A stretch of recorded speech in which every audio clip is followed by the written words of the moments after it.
Apakah kamu tahu bagaimana awal mula Samsung berdiri? Ada fakta yang sangat menarik. Samsung didirikan pada tahun 1938 oleh perusahaan asal Korea Selatan bernama Lee Byung-chul. Saat pertama berdiri, Samsung merupakan toko grosir yang menjual mie ikan kering, buah-buahan, dan sayur, bukan hanya menjual langsung pada konsumen. Samsung juga melayani ekspor ke China. Lee ini berasal dari keluarga pemilik tanah yang kaya raya. Usaha ini didirikan oleh Lee setelah drop out dari kuliah. Bisnisnya berjalan lancar dan Lee membuka Samsung Mulsan, yang sekarang dikenal sebagai Samsung Corporation pada tahun 1948. Namun, sayangnya kejayaan bisnisnya hanya berlangsung singkat. Dia terpaksa harus meninggalkan perusahaan yang di Seoul saat kota tersebut diserang oleh Korea Utara. Saat itu Lee hampir kehilangan segalanya, dan kisah Samsung setelah Perang Korea pada awal 1950-an, Lee memperluas bisnis perdagangan bahkan makanan menjadi tekstil dan membuka pabrik wol terbesar di Korea.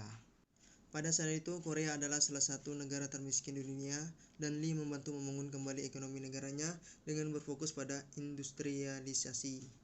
Dalam kondisi keuangan yang sulit, pemerintah Korea Selatan memutuskan untuk mendukung urusan domestik besar yang dimiliki oleh para konglomerat. Di kemudian hari, mereka akan dikenal sebagai Chaebol, yang merupakan perusahaan besar keluarga konglomerat di Korea Selatan. Perusahaan ini juga memiliki hubungan yang kuat dengan lembaga pemerintahan. Mereka mendapat banyak kemudahan dalam berbisnis, misalnya pembiayaan mudah dan dilindungi dari kompetisi. Samsung merupakan salah satu perusahaan Korea Selatan yang termasuk dalam Chaebol sejak tahun 1960-an dan berhasil mengamankan beberapa pinjaman dan dukungan bisnis lainnya. Dukungan inilah yang akhirnya membantu Samsung dalam mendirikan bisnis peralatan elektronik pada tahun 1969. Produk pertamanya yaitu televisi hitam putih. Dari situ elektronik berkembang menjadi kulkas, AC, dan kipas angin listrik. Tidak butuh waktu lama bagi Lee untuk menyadari kalau permintaan yang meningkat untuk barang elektronik konsumen dari semua ini berpotensi menjadi suatu yang sangat besar bagi Samsung di masa mendatang. Namun di sisi lain, Lee juga sadar kalau banyak komponen yang digunakan di dalam Samsung berasal dari luar negeri, khususnya dari Jepang. Inilah membuat Lee akhirnya memutuskan untuk masuk ke bisnis semikonduktor pada tahun 1974. Di masa depan, bahkan banyak iPhone diproduksi oleh Apple menggunakan memori chips dari Samsung. Walaupun Samsung sudah merambah ke bisnis elektronik, permasalahan utama itu adalah kualitas. Produknya dikenal sebagai barang murah, desainnya buruk, dan cepat rusak. Ini adalah masalah yang sangat serius. Lee punya mimpi Samsung Elektronik menjadi raja dalam bisnis perangkat elektronik. Namun apabila mereka tidak segera berubah, ini hanya akan menjadi mimpi belaka. Pada tahun 1987, Byung-chul Lee yang merupakan pendiri dari Samsung meninggal karena kanker paru-paru. Kerajaan bisnis ini diteruskan oleh anak ketiganya, yaitu Kun Hee Lee. Di tangannya, Samsung menjelma menjadi perusahaan kelas dunia. Pada tahun 1993, Kun Hee Lee sangat geram dengan kualitas produk Samsung yang sangat buruk. Dia lalu mengumpulkan 200 eksekutif di Samsung dan memberi pesan untuk mengubah segalanya, kecuali istri dan anak-anakmu.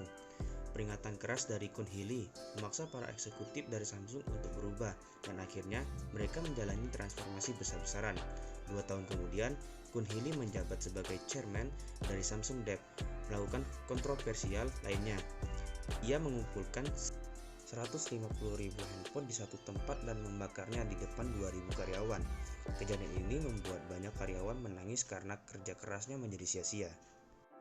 Dalam sehari, Samsung membakar produk senilai 50 juta dolar. Setelah itu, Kun Hee Lee bilang ke karyawannya, kalau kalian masih buat produk dengan kualitas rendah seperti ini, maka saya akan melakukan hal ini lagi, mungkin kalau diterapkan di zaman sekarang. Hal ini cukup kejam, namun pada masa itu, hal ini berhasil dan memotivasi semua orang. Kun Hee Lee ingin menekankan semua karyawan betapa pentingnya memberikan produk terbaik bagi konsumen. Bukan hanya itu, Samsung juga berinvestasi 2 kali lebih besar untuk bagian riset dan pengembangan produk demi mencapai ambisi yang lebih besar lagi.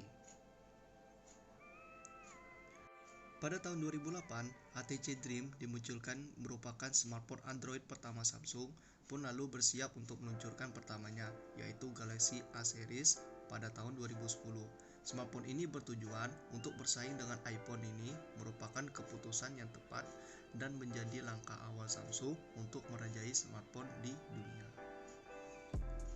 Pada tahun 2011, Samsung kembali mengeluarkan terobosan yang unik, yaitu Galaxy Note. Produk tersebut cukup unik karena memiliki stylish yang disebut extend dan ukuran layar yang lebih besar dari ukuran layar smartphone.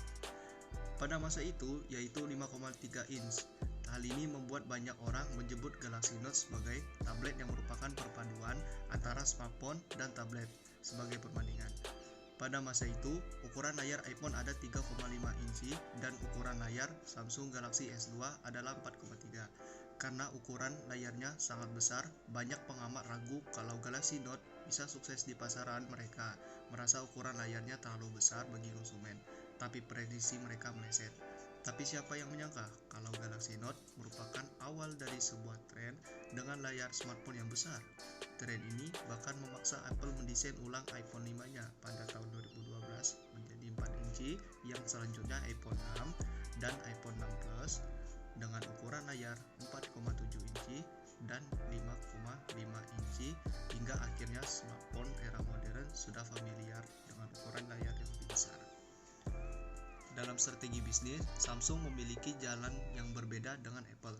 Ketika Apple fokus pada segmen smartphone premium, Samsung selalu berusaha untuk menawarkan produk untuk segmen konsumen yang beragam. Inilah yang membuat Samsung sangat sukses dan mampu merajai pasar smartphone dunia, khususnya di segmen pasar yang positif dengan harga.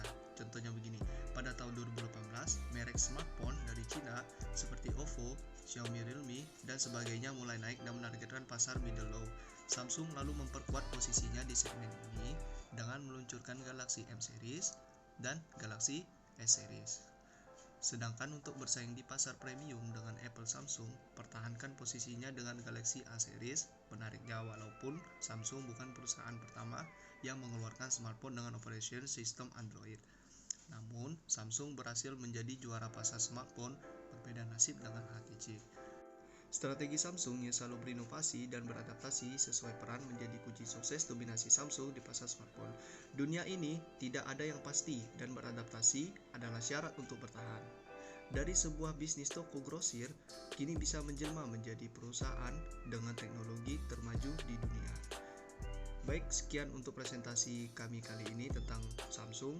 Bila kami ada kesalahan kata, mohon maaf. Kepada Allah kami mohon ampun. Assalamualaikum warahmatullahi wabarakatuh. Semoga kami mendapatkan nilai terbaik dari Bapak. Makasih kawan-kawan semuanya.